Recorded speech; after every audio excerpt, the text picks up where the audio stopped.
fait, j'ai démarré sur Twitter en 2009, me semble-t-il, donc il y a un peu plus de 8 ans. C'est un réseau que je ne connaissais pas très bien, que je ne comprenais pas très bien. Et en fait, je me suis amusé à discuter avec un de mes collègues de ma série préférée à l'époque, qui était The Wire.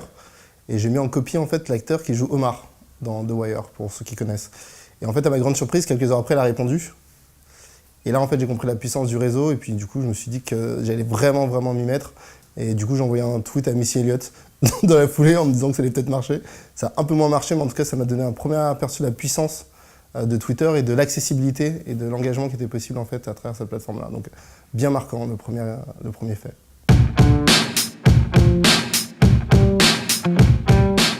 Alors, mon usage personnel, en fait, il est quotidien de Twitter. Je me lève et je regarde mon flux d'informations Twitter, mes mentions. Je regarde qui m'a followé, parce que c'est toujours intéressant de voir en fait quelles sont les dernières personnes qui me suivent. Est-ce que c'est des prospects potentiels? Est-ce que c'est des clients potentiels? Est-ce que c'est des talents avec lesquels je vais pouvoir collaborer? Et surtout, j'ai un usage qui est assez particulier parce que je donne pas mal de conférences ou d'interviews. Et je demande systématiquement en fait, aux gens que je vois en interview ou en conférence de me donner une note de 0 à 10 sur Twitter pour que je puisse avoir des feedbacks en fait, de ma prestation. Et puis du coup, je peux améliorer, je peux ouvrir le dialogue et je peux voir si ma prestation était bonne ou pas bonne.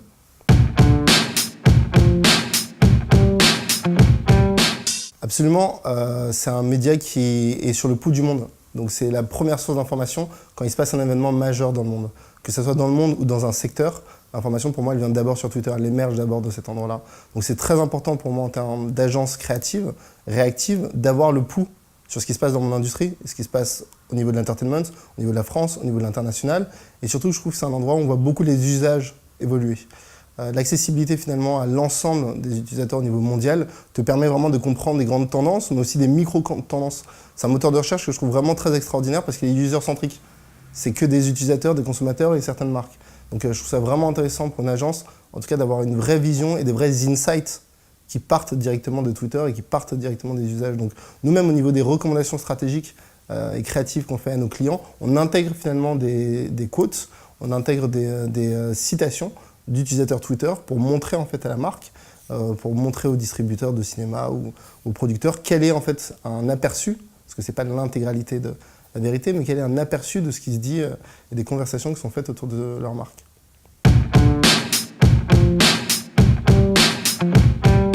Alors Derwin, en tant qu'agence, on sert beaucoup de Twitter.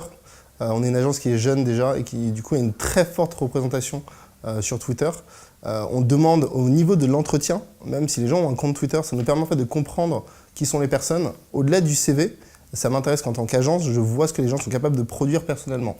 Donc ça, c'est vraiment un premier élément qui nous permet de filtrer si les gens sont en affinité ou pas avec nous, si leur ligne éditoriale est en affinité avec nous. Il y a même des gens qu'on a recrutés que sur Twitter, que sur la base de ce qu'on voyait sur leur production Twitter. Donc ça, c'est vraiment un premier élément. Au niveau stratégique aussi, au niveau du planning stratégique ou de la recherche d'idées, c'est un véritable endroit qui fourmille d'informations. Donc pour nous, Twitter, c'est une mine d'or pour aller trouver des éléments que naturellement on ne trouverait pas.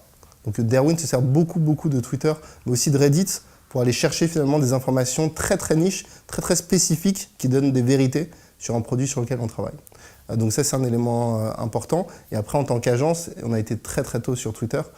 Donc c'est quelque chose qu'on cultive beaucoup. Pour vous raconter une petite anecdote, quand j'ai démarré Derwin, en fait, on était une tellement petite agence que chaque personne qui nous followait recevait un message personnalisé de bienvenue de ma part pour comprendre comment est-ce qu'ils nous avaient découvert, pour comprendre en fait qui ils étaient et pour en fait créer une relation. Et donc du coup, la fanbase des followers de Derwin est composée beaucoup de gens avec qui j'ai une relation one-to-one au démarrage et qu'on essaie de poursuivre aujourd'hui. Ce qui m'a vraiment impressionné comme campagne sur Twitter dernièrement, c'est la réactivité de Tesla qui a vu passer un tweet, c'était Loïc Lemer, donc il y a un entrepreneur français qui a envoyé un message en fait à Elon Musk en lui disant qu'il avait eu un problème avec sa Tesla en Californie. Donc Elon Musk, il a à peu près des millions de followers, donc après, a priori des centaines de milliers de mentions par jour. Et il s'est quand même fendu d'une réponse qui était « Merci pour ce retour d'information, je vais y travailler à mon net ». 6 jours après, il avait modifié le produit. Donc pour nous, c'est quelque chose qui est extraordinaire en fait, en termes de réactivité. C'est pas une campagne à part entière, mais c'est une utilisation très forte, très maligne, très pertinente, très user-centrique aussi de la plateforme. C'est une marque qui prend finalement des informations de son écosystème, qui prend des informations de ses utilisateurs et qui ajuste et perfectionne son produit pour que ça soit en parfaite affinité avec les besoins du consommateur, et ça quasiment en temps réel. Donc c'est intéressant pour des marques, et puis c'est encore plus incroyable au niveau industriel quand tu travailles sur de l'automobile. Nous, c'est pas l'industrie qu'on connaît, mais spécifiquement, on se dit que si l'industrie automobile a été capable de changer des éléments de sa chaîne de production, de sa chaîne de valeur en 6 jours, c'est surtout grâce à Twitter et grâce finalement à la vision très user-centrique qu'en a son patron. Donc pour moi, c'est quelque chose qui est très très fort et qui va au-delà de toutes les campagnes que j'ai pu voir dernièrement en termes d'impact.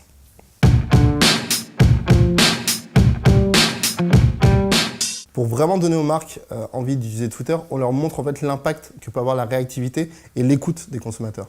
Pour nous, c'est très très important en 2017 et dans les années qui viennent de mettre au cœur de sa réflexion pas seulement la marque, mais aussi ses interactions en fait, avec ses utilisateurs. Et la plateforme pour nous qui est la plus naturelle en fait, pour engager un dialogue efficace, rapide, quasiment en temps réel et suivre ça, c'est Twitter. Donc pour nous, dans le monde du divertissement, qui est un monde qui est très émotionnel, où les gens partagent leur point de vue, qu'il soit positif, qu'il soit négatif, être présent sur cette plateforme, c'est fondamental. C'est assurer un espèce de suivi. C'est pas qu'une histoire de service après-vente, c'est une histoire de relation entre l'histoire qui est racontée sur un écran, grand, petit, numérique ou pas, et le consommateur. Et la meilleure plateforme pour nous pour exécuter ça, aujourd'hui, c'est Twitter.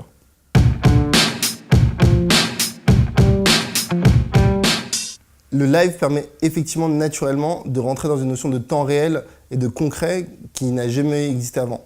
Avant, on avait des textes en temps réel, puis on avait des images en temps réel. Aujourd'hui, on a des vidéos en temps réel. Donc, ce qui est très intéressant, c'est que ça permet en fait un contre-pouvoir sociétal qui est hyper important.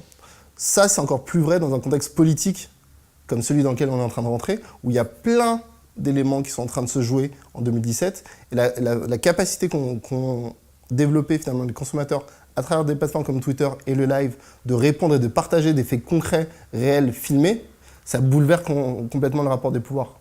Et pour nous, ça, c'est une des tendances dont les marques peuvent s'emparer pour vraiment être au cœur des conversations et devenir des outils intéressants pour les consommateurs.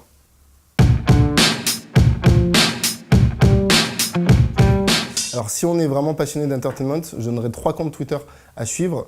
Évidemment, celui de Télé Loisirs que je trouve extrêmement drôle. Celui de Malaise TV, qui est quand même extrêmement drôle.